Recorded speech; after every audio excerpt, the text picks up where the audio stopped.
Don't you sometimes think it must be so easy for KOKETSO to tell us to study, but there's so much work to do? To an extent that is true, but I can promise you, I am a student, so I know how that feels. You have a lot of work to do with such little time on your hands. But to be honest, it's not really about how much time you have, but it's about how you use that time that you have. And today I'm going to show you how to cover a lot of content in such little time.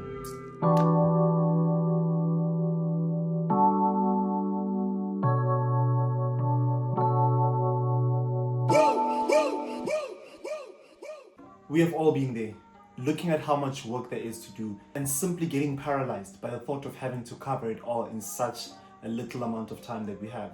I'm currently a medical student and I'm making this video because I relate so much to this. Because I too, for over 90% of my tests, no matter how much I start studying long before the test, I somehow find myself having so much work to do in like a short space of time, closer and closer and closer to the time of the exam. And I had to realize that the truth is, it's not really about studying hard and trying to cover all these things, but it's about studying smart. And by the end of this video, you'll know exactly how to take this massive amount of content and be able to effortlessly cover it without burning out or panicking, all in such a short space of time. And the first tip of this video, without wasting any further time, is you want to prioritize ruthlessly. Now this is where you need to sit and ask yourself, will this get tested? Or ask yourself, how much of this will get tested? Ask yourself questions like, what gets tested the most? I'll use, for example, life sciences. You know that they will need you to know ovovivipary, they need you to know ovipary, they need you to know vivipary.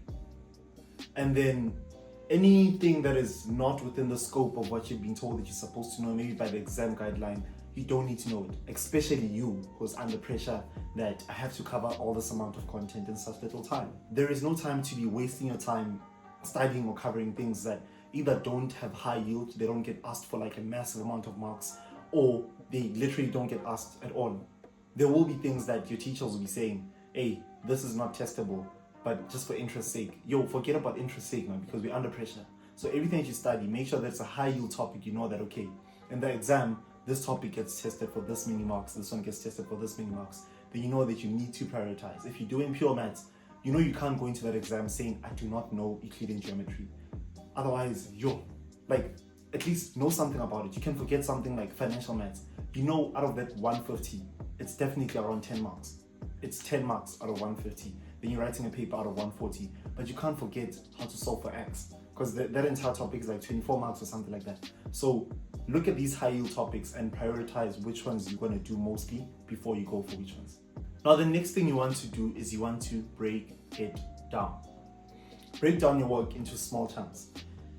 Use study techniques like the Pomodoro technique, where you study for 40 minutes and you take a 10 minutes break, another 40 and 10 minutes break. That's how I do it. But you can also do the traditional Pomodoro technique, where you study for 25 minutes and take a 5-minute break, 25 minutes and 5-minute break, and you'll be shocked and surprised at how much work you can cover within a few cycles. Because also it keeps your brain fresh. And another thing that I always tell people that I once learned when I was in high school, and it really showed that it's actually helping. When you take a break, don't take a break to be on your phone, because it doesn't help. Take a break to walk outside, drink water, take that apple, like do something that does not involve being onto technology like that. Because for most of you, you study using an iPad, a tablet, a laptop, a phone. So if you're taking a break to go to a phone again, then it really defeats the purpose. It defeats the purpose. So if you take these 25 minutes, let's say you decide to go for 25 minutes, 5-minute break, and you do that for 4 cycles. Now that's already 2 hours of work covered, right? And then you decide to take a 1-hour break. For that 1 hour, that's where you can decide, okay, now we can play around with our phone, now we can text people, we can do this and that and that and that. I always say to people that the world will have to wait for you during the 25 minutes. Study. You'll see the people, you'll see the messages, because now you need to prioritize. You need to prioritize. And the next tip is actually something that I say in absolutely every video at this point. Active recalling. Now you want to actively recall your work instead of passively doing so. So you want to study very actively, that is, instead of rereading your notes. You want to test yourself. Go through your work by testing yourself. You want to say it out loud, teach it to someone. If you don't have someone to teach it to, look at an object in the room and explain to that object. Write it down, write down your thoughts. you explain the concept out loud, and even do past papers, but practice, because this thing is going to force your brain to actually think of the answers. It's going to force your brain, instead of just passively reading where you're consuming things, it's going to force your brain to bring out what already knows, and then you will realize at that point what you exactly don't know and what you do know. And that's the best way to study, especially for us who are under time pressure. And the fourth tip is you want to use spaced review. Now, obviously, because there's so much work to do, you can't be trying to cram or memorize everything in one day.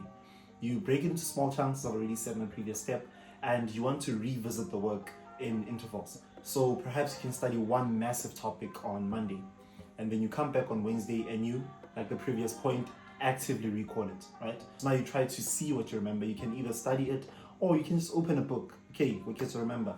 We have something called reproduction in animals now. We have ovovivipary, we have oviparous, and we have oviparous rather, or organisms. I don't know, are they organisms? Yes. And oviparous organisms are ones that do like this and that and that and that and that. And then you go back and check whether you wrote the right things. So basically, what you're doing now is in small intervals, after you studied something, you will come back some other time to test yourself.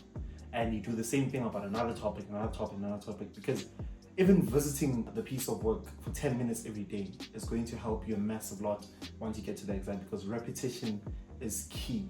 Repetition is key. I've told you about active recalling for probably the 7th video now.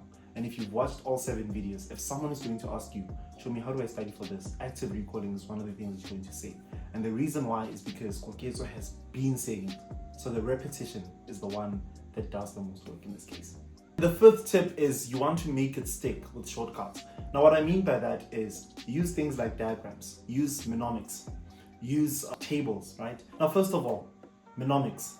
What mnemonics are going to help you know or do is be able to like memorize. I think, for example, the one that I'm thinking at the top of my head is clubbing. Clubbing is some clinical presentation that you see when a person's fingers look somehow and there's no window here, right? So clubbing, there is a way that most medical students know that in order to memorize the causes of clubbing, there's a mnemonic that you use, and I'll put on the screen here for you to see, right? So use mnemonics like that. Use mnemonics. Use alphabets that help you memorize things. Like for example, the one that I can think at the top of my head right now is I use the mnemonic in pharmacology, that is a drug module. The way that I memorize drugs that we call prodrugs, right? And the way that I memorize them is iPad, I-P-E-D, but then there'll be another P. Then there's another D. So the iPad, I think the I is isoniazid, which is a TB medication. It's paracetamol, which is another first-line TB medication. And then I think it's enalapril, which is hypertension medication. And then it's dipivifrin, I forgot what it does. And there's diazepam. Yeah. So the way that I memorize, like I think for drugs that undergo zero order kinetics, I said ATP, if I'm not mistaken. But you get the point, you get the point. So use these sounding devices, use mnemonics to memorize a lot of work, to memorize concepts, to memorize long lists, using a mnemonic to say, okay, for every sentence or for every line that you have to memorize, for spermatogenesis, for all of that, you know that the first word starts with a K, then you try and, okay, KOKETSO, went to the, and then you remember it like that.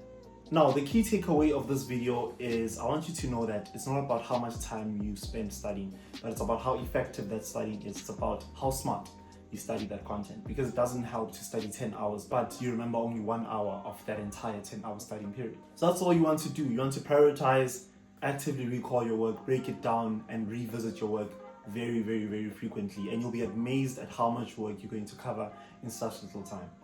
Otherwise, let me know down in the comment section whether this video helped you or not, whether you recommend it to a friend. Let me know another video that you want to see in the future, and I will make sure to get to it.